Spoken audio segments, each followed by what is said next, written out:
Good day. This is Maria Erica Joy G. Icaro and I will perform a IV therapy. So first, what is IV therapy? So this is an intravenous fluids or liquids given to administer medication or to replace water, sugar, and salt directly into the vein that you might need if you are ill or having an operation and can eat or drink as you would normally. So first, we will check the doctor's order and we will make an IV tag.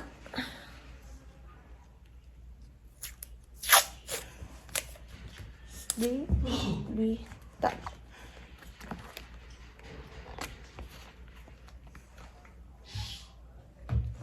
And then next, we're going to perform a hand hygiene or put an alcohol to the hands. And then next, we're going to prepare all the equipments in aseptic technique, the IV tubing,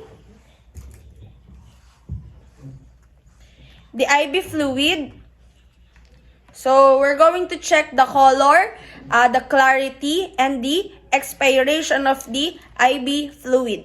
And then next is the IV cannula, and tourniquet, bandage scissor, micropore, cotton balls, and alcohol.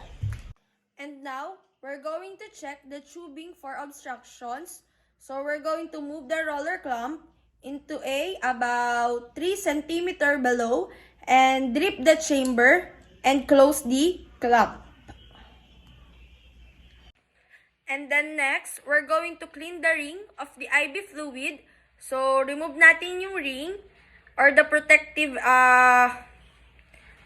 care of the IV fluid, and then cleanse it with the cotton balls with alcohol.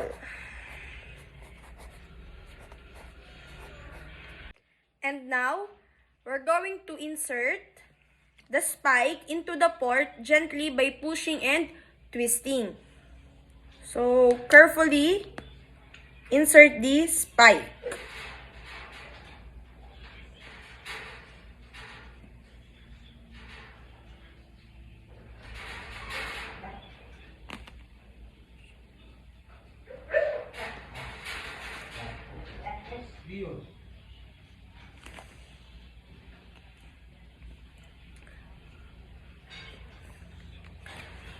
And then next, hang the IV fluid or bag on a IV pole. Now, we hang the IV fluid on a IV pole, and then next, remove the protective cover on the end of the tubing. Then make sure that you will place it on a basin or container prior to priming. And then slowly open the roller clamp and fill the tubing with fluid.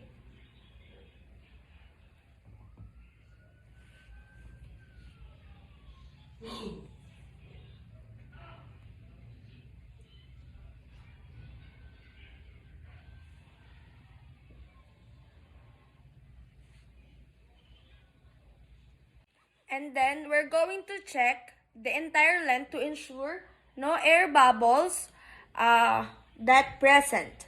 And then next is, after priming, we're going to close the roller clamp and cover the end of tubing to prevent contamination. Then place tubing on the roller clamp to prevent from touching the ground. And now, we're going to proceed to the patient's room or bed without any materials. Now, we're going to introduce ourselves to the patient. Good day, sir. This is Maria Erica Joy G. Icaro, and we're going to have an IV therapy. So, can I identify your name and birthday with the identifier bracelet? And then next, we're going to explain the procedures to the patient. And after we explain it, we're going to assess the hand of the patient, and the veins. And after we assess, we're going to back to the station to gather the materials and proceed again to the patient. So after that, we're going to have an hand hygiene using a alcohol, and we need to wear a gloves. So we're going to back to the patient's room, and now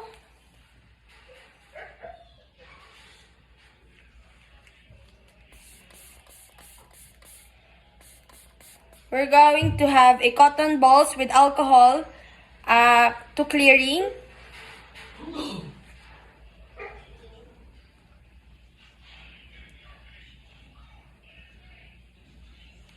And then after next, we're going to put the tourniquet.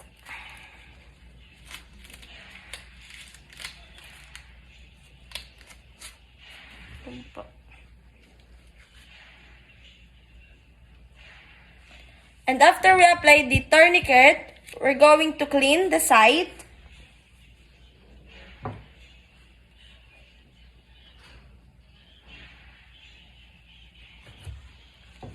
And then after that, and now, we're going to insert the cannula and observe for the backflow.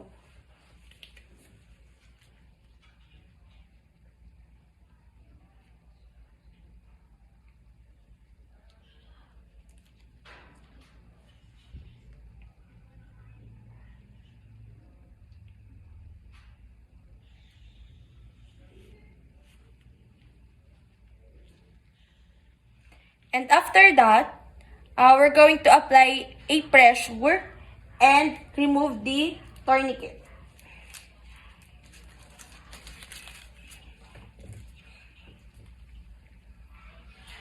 And then, withdraw the stylet or the introducer needle, then advance the cannula into the vein, remove the stylet completely, then apply pressure by pressing.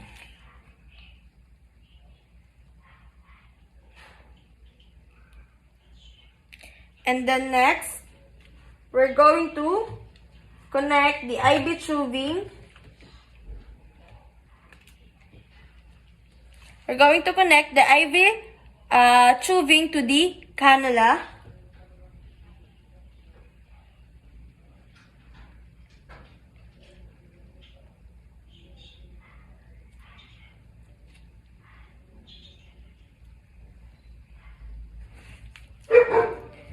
And after we connect it, we need to secure the IV cannula using micropore or the taping technique.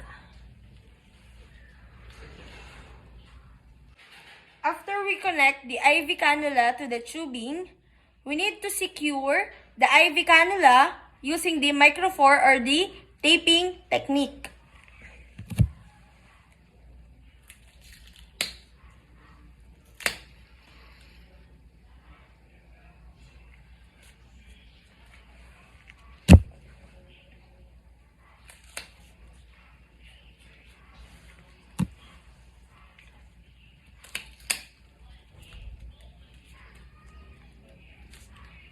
And then after that, we're going to open the clamp.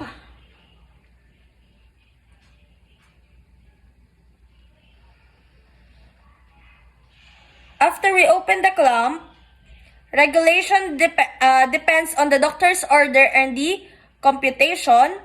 And then after that, we're going to assist. We're going to assist the patient's comfortable position. And then after that,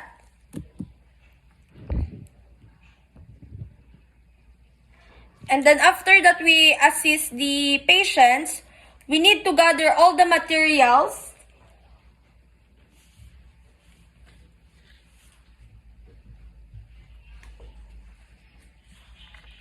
and discard it and perform a hand hygiene. Now for the removal of the IV cannula, inform the client that the doctor's order remove the IV. So good day, sir. The doctor said that we're going to remove the IV cannula. Then after that, we're going to perform hand hygiene. Then the last tape to be glued is the first tape to be removed.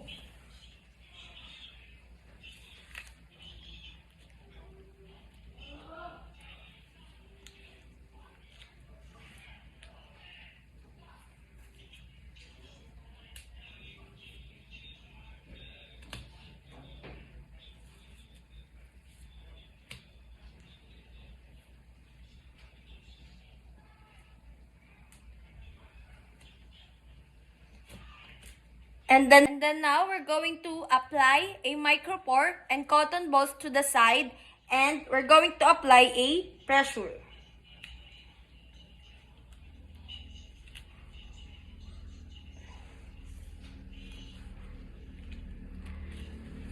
And then after that, we're going to discard all the materials.